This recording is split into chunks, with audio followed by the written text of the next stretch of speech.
Салам достор, мен аты жөнүм Нуркул Адылбеков. Мен үйлөнгөнүмө 3 ай болду. 3 айдын ичинде көп нерселерди түшүндүм. Бул берүүбүздө бойдок жигиттер жакшылап көрүп алыңыздар. Үйлөнгөндөн кийин келинчегиңиздер менен кантип сүйлөшүш керек экенин, кандай мамиле кылыш керек экенин үйрөтөм. Анда эмесе, кеттик. Эй, Жан, кел, мен сулуу боянып турганда TikTok тартып алабыз, бол. Кана?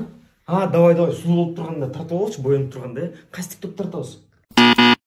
Эй, Жан, кел, мен сулуу боянып турганда TikTok тартып алалы, бол. Кана? Сулуу болгону ушул. Нормальыраак боёнчу, давай.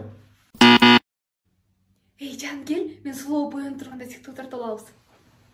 Жан, сен деген всегда сулуусуң да. С любой момент TikTok тартсак болот.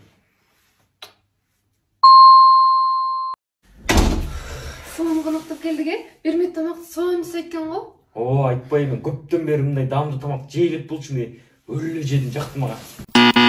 Бермет тамакты союн жасайт экен го. Өлө союн жасайт экен. Сен дагы нормально жасаганды үйрөнүп алчы, берметке окшоп. Сонун коноктоп келдик, бермет тамакты союн жасайт экен го. Билбейм, мага лично сен жасаганың жагат, жаным. Араң эле жедим, жүрчү тамак жасап берчи. Сонун тамак жасап берейин.